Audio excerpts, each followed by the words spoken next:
Dan sê hy, hallo julle, Hallo almal. baie welkom by hierdie hemelvaart Die spesiale uitgawe vir hemelvaart. dit. Ja, En mag julle ook 'n lekker hemelvaart hê op hierdie donderdag. En ons wil graag net so 'n bietjie met julle deel rondom wat die hart agter hemelvaart is en hoekom ons dit nog vier. En hoekom dit so belangrik is in ons geloof en in ons godsdienst. Yes. So ja, ek weet nie. So ons vat een van die klassieke hemelvaart tekste. Ek dink die twee mees klassiekes is nou maar Matteus 28 en dan ook Handelinge 1. Jy mag maar sê Lukas Handelinge. Ja, Lukas Handelinge. en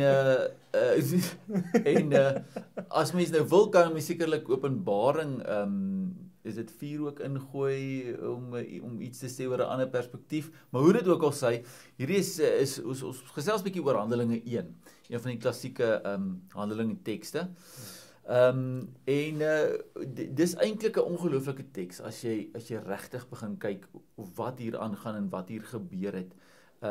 So kom ons lees dit dalk net eers en dan gesels ons 'n bietjie daaroor. Okay.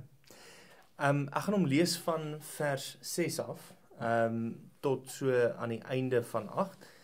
Dan kan ons dalk so 'n bietjie gesels daaroor. Dit sê die volgende: Toe hulle bymekaar was, het hulle hom gevra: Here, gaan u in hierdie tyd die koninkryk vir Israel weer oprig? Maar hy het hulle geantwoord: Dit is nie vir julle om die tye en spesifieke geleenthede te ken wat die Vader in sy eie mag bepaal het nie. Maar julle sal krag ontvang wanneer die Heilige Gees oor julle kom en julle moet my getuies wees in Jerusalem, in die hele Judea en Samaria en tot aan die einde van die aarde. Dankie. Daar's hy. So hierdie is 'n interessante teks.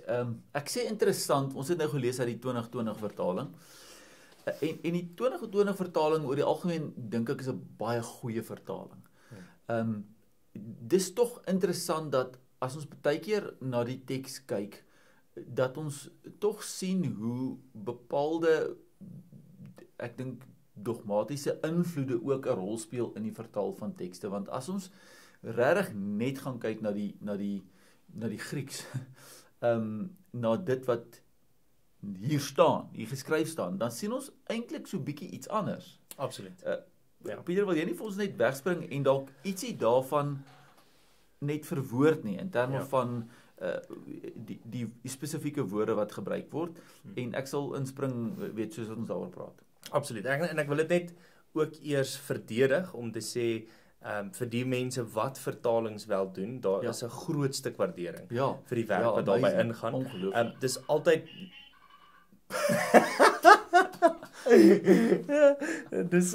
dit was 'n selfoon, as julle dit gehoor het. Dis altyd moeilik om hierdie vertalings te doen en dis ongelooflik moeilik om dit reg te kry, omdat die Griekse teks so hoë konteks het. Met ander woorde, jy kan een woord hê wat binne 'n sekere konteks 'n bepaalde hoeveelheid goed kan beteken. En dit gaan oor die konteks juis van die woorde, want daar was nog nie so 'n kompleksiteit aan die taal nie, dat een woord kan baie goed beteken. En daarom moet 'n mens baie fyn kyk daarvoor. Dis baie lekkerder om aan hierdie kant te sit en te oordeel wat ons sien uit die vertalers uit, maar steeds 'n baie moeilike proses. So net om so 'n bietjie uit te pak vir van die goedjies wat ons sê. Daar's 'n paar sleutelfrases of sleutelwoorde, ek dink, wat uit hierdie teks uitkom.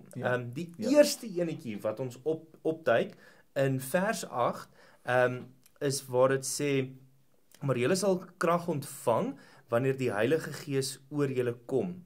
En dan hierdie: en julle moet. Julle moet my getuies wees. Is die Griekse woord esteste. So ek net vir interessantheid sê, julle moet, wat ook, ek dink, binne kerklike kringe vir baie lank al die betekenis begin kry het van hier's 'n opdrag wat gegee moet word. Maar Pieter, vertel ons bietjie meer oor wat regtig hier staan. Ja. So die estheste, as jy hom in die Grieks gaan benader, dan sal jy sien dit is 'n indikatief. Ja. Nou indikatief En 'n werkwoord. in 'n werkwoord. Met ander woorde, dit is 'n werkwoord, maar dit is indikatief. Dit is nie akkusatief of imperatief nie. Met ander woorde, dit is nie 'n opdrag tipe werkwoord nie. Dit is nie 'n werkwoord wat aan jou gegee word om te sê julle moet nou gaan iets wees nie. Ja. Eintlik sou die vertaling dalk 'n bietjie, ek sou eerlik sê, 'n bietjie gesonder wees of 'n bietjie veiliger wees om eerder iets in die hand van julle sal dan my getuies wees. Ek hoor. Omdat dit in die indikatief geskryf is. So julle sal dan, omdat julle die krag, die dinamus van die Heilige Gees ontvang het, dan sal julle esseste, julle sal dan my getuies wees. So die woord wil sê iets oor jy gaan wees, oor identiteit, oor iets wat jy is, maar dit is ook 'n voortgaande wees om te sê hierdie wees hou aan. Jy is dit en jy gaan aanhou om dit te wees. Amper soos jy is as gevolg van iets. Ja, korrek. As gevolg van die krag van die Heilige Gees. As gevolg van nog iets en dit is nou waar ons so 'n bietjie verder in gaan. Ek weet nie of jy vir ons die volgende enetjie wil vat nie. Ja. Vers hy sê dan wanneer die Heilige Gees oor julle kom en julle sal wees, so ek vertaal dit nou met julle sal wees in Jerusalem, en julle sal wees martures, my getuies. Julle sal wees my getuies. Nou die woord getuie hier is baie goed vertaal. Dit is inderdaad die woord wat hier gebruik word. En dalk bietjie iets oor die agtergrond van die woord. Die woord martus of die stamwoord, as ons na ekstra Bybel of buite Bybelse bronne gaan kyk, dan sal ons sien dat in Griekse literatuur, klassieke Griekse literatuur verwys dit na iemand wat iets gesien het en dit wil bevestig, wat 'n getuie, 'n ooggetuie is van iets wat gebeur het.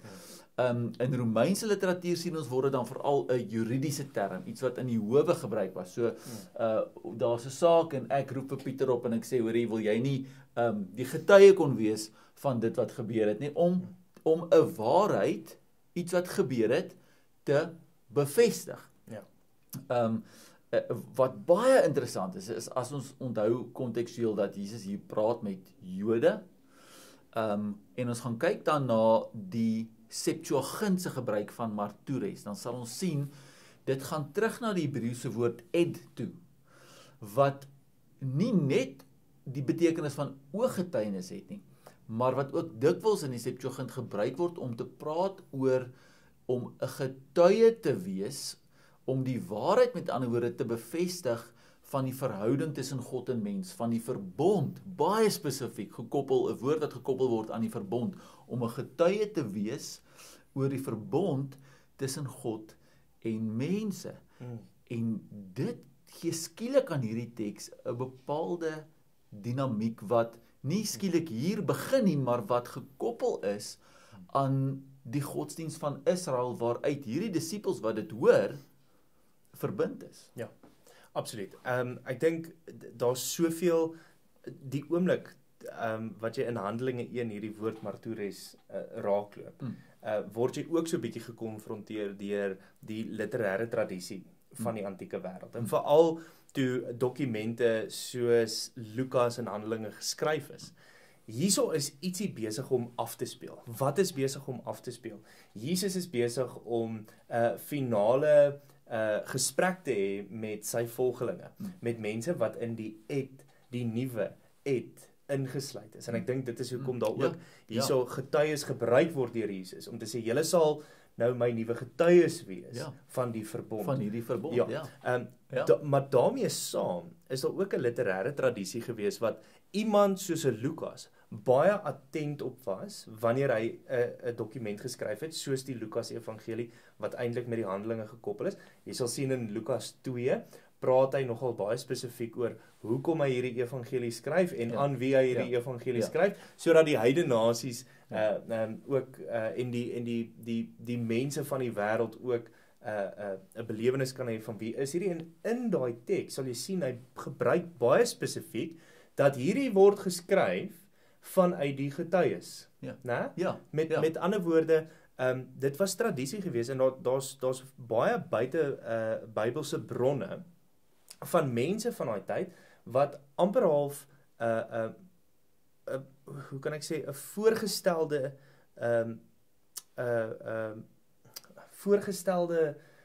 idee gegee het van hoe om 'n biografie vas te lê wat betroubaar is en waarop ons kan druk vir bronne en inligting. Ja. Nou, omdat daar mense was wat letterlik voorgeskrewe goeders geskryf het vir as jy 'n biografie skryf, moet dit deur 'n ooggetuie wees, of dit moet iemand wees wat die ooggetuie direk ken. Ja. En daarom is die martures, die getuie, altyd iets wat prominent sou wees in ietsie soos 'n biografie. Ja. En wat Lukas Handelinge is eerstens die biografie van Jesus, en dan Handelinge, wat die geskiedkundigste dokument in die Nuwe Testament is, oor wat het die apostels aangevang. Wat het hierdie getuies, hierdie martures die eerste aangevang. ooggetuies, Absoluut, en dit is hoekom jy sal in Handelinge ook hierdie woord baie definitief en prominent sien van martures. Hierdie ooggetuies, hierdie getuies het, hoe kan ek sê, beleef hoe Jesus opvaar die hemel toe. En dit is wat hy hiermee begin met die vraag. En wat dan interessant is, as ons dit vat en ons sê, goed, so ons het tot dusver gelees, julle sal wees, wat gaan julle wees? Julle gaan getuies wees, julle gaan martures wees. En dan voeg hy by, en hy sê dan, in Jerusalem, in Judea, Samaria, en tot aan, die Griekse woord, tot aan die eschato, die einde van die aarde. Nou, tradisioneel wil, en in kerklike gesprekke, ek dink vir baie lank al, het is al baie mense wat hierdie sal vat as om te sê, maar hier is nou die sendingplan. So, jy weet, dit sê nou, ons moet nou hier, en dan bietjie weier, en dan bietjie weier, en tot op die uithoeke van die aarde. Maar Jesus is nie besig hier met 'n sendingplan nie. Jesus wil ietsie sê oor getuie wees, en eerder oor die situasie waarin getuies hulle self gaan bevind. Jerusalem verwys, as ons dink aan daai tyd, na die Joodse elite, die binnekring. Dit is hoe die Jode oor Jerusalem gedink het. Dis waar die Joodse elite gebly het, dis waar die tempel was, dis waar die Joodse leiers was, skrifgeleerdes, dis waar hulle gebly het en geteologiseer het en ensovoorts. Sadduseërs, Fariseërs, ja. Dis die kern gewees. Dan verwys hy na Judea, maar Jerusalem en Judea sê hy in dieselfde asem. Jesus, as jy na die taal hier gaan kyk, verwys nie na twee plekke nie, hy verwys eintlik na Jerusalem, maar ook binne die groter konteks van Judea. En as ons na die groter konteks van Judea gaan kyk, dan sal ons sien, dit gaan hier oor Godse mense, die mense wat in Judea bly. Ek wil net daaraan, want mense sien dit nie so prominent in die 2020 vertaling nie, maar in die Grieks spesifiek begin hy daai sin. Julle sal dan my getuies wees in beide. Ja, korrek. Maar hy gebruik beide, en dan voeg hy Jerusalem en Judea saam. Ja. Met ander woorde, daar is definitief 'n baie sterk koneksie aan Jerusalem en Judea. Net om daai duidelik te stel. En dit het verwys eintlik na Godse mense. Mense wat deel was van die verbond. Gewone mense wat plaaswerkers, die mense. Maar oorspronklik deel van die et. Deel van die volk van God, die verbondsvolk. Dan gaan hy en hy sê in Samaria. Nou as jy geografies hierna gaan kyk, maak dit eintlik sin nie, want hoekom dan nie na al die plekke rondom Judea verwys nie? Maar hy gaan eintlik noord hiermee. Hy gaan noord en dan sê hy Samaria. Nou wat was Samaria? Samaria in die Joodse se koppe was absoluut die verlore volk van God. Ja. Die mense wat histories aan God gehoord het, maar daar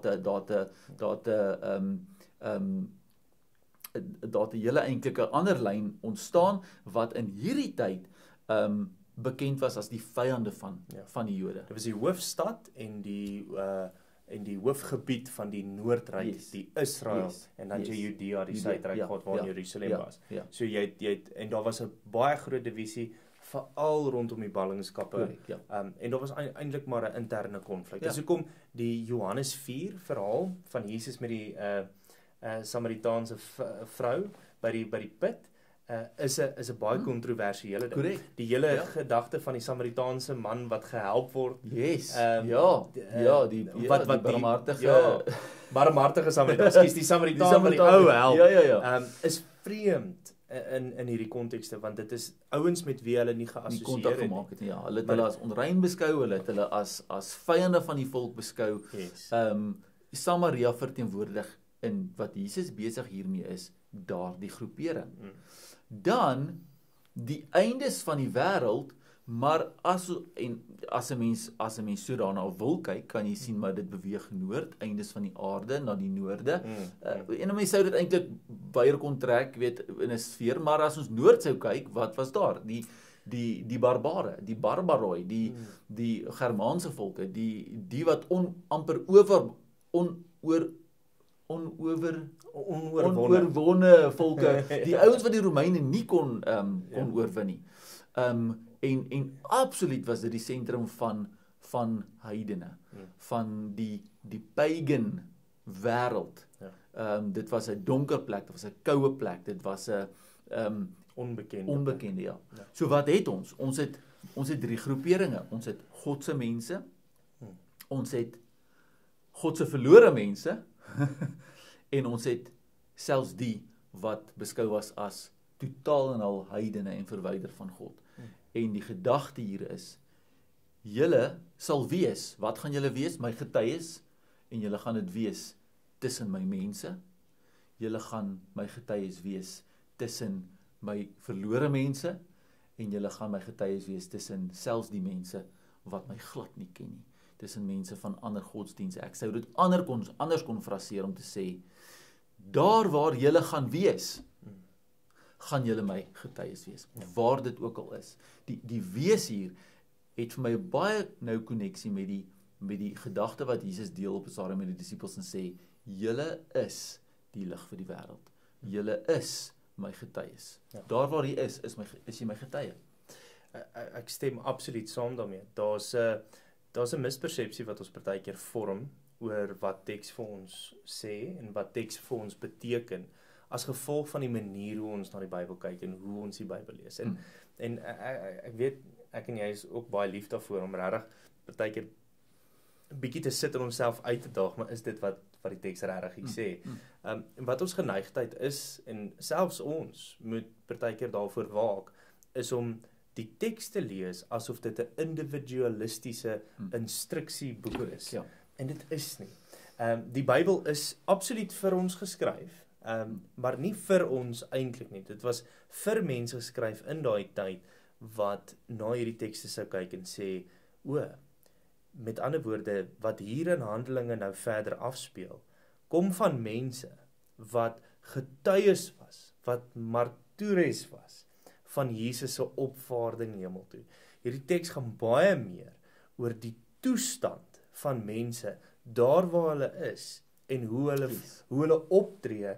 En net om nog so 'n bietjie iets te sê, martures het nooit eintlik martelaar beteken nie, dit het altyd getuie geteken, maar as gevolg van die oorweldigende toewyding wat hierdie mense gehad het, wat ooggetuies was van hierdie Here wat opgestaan het, opgevaar het van die hemel af, het martures ontwikkel in die woord martelaar in, want mense was so oortuig van wat hulle gesien het in hulle geloof, daar waar hulle was, dat niks hulle kon wyk van die verhaal wat hulle moes vertel nie. Dat hulle nie bang was om te ly onder die heidene, onder die vyande van God, terwyl hulle van hulle geloof nie.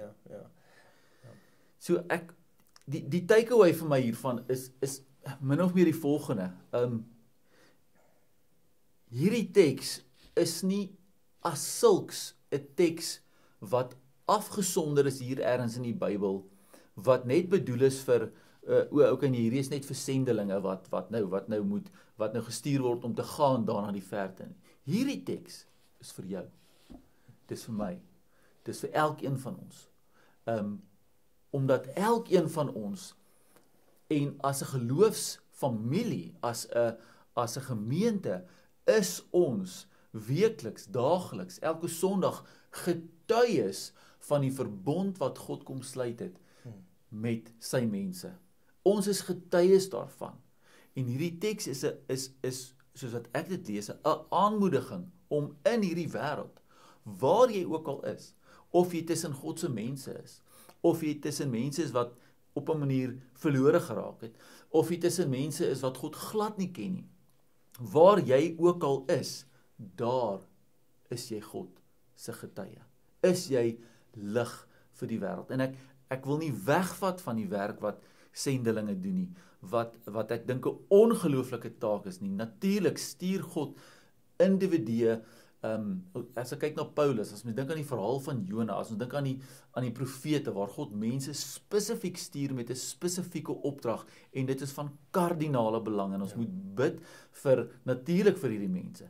Dit vat nie weg daarvan nie, maar ons moet ook nie dat daai tipe denke oor hierdie teks, die belangrikheid van hierdie teks van ons af wegvat, dat ons ook getuies is.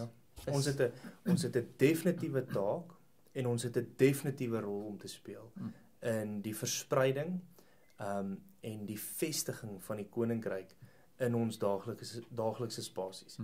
Die grootste fout wat ons kan maak is om nie vreesloos vir Christus op te staan in ons spasies nie. En ek wil dit nie half sê dat ons ewe skielik tussen ons vriendegroepe of by die mense waar ons werk of waar ook al ons is, half mense uitbuit en antagoniseer met ons Christendom nie.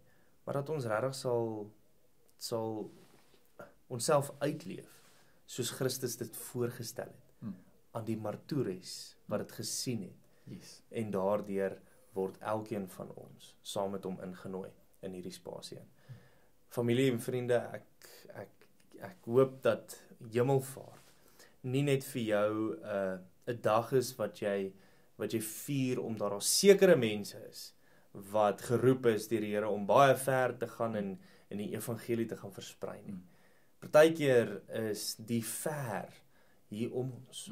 Partykeer is die ver die skool en die kinders hier naby ons wat weer nie vir God ken nie of vervreemd is van God en Jesus Christus. Partykeer is dit so ver as om vir iemand wat honger ly, ietsie te gee wat op die straathoek staan, en absoluut wagtend is op hierdie genade van die Here. En dit is waar ons taak lê. Julle sal my getuies wees, daar waar julle is. Mag jy weet, jy is 'n getuie van die verbondsliefde waarmee God ook vir jou ingesluit het in sy koninkryk.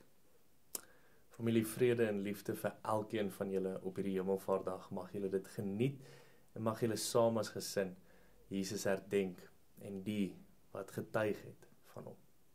Amen. Amen.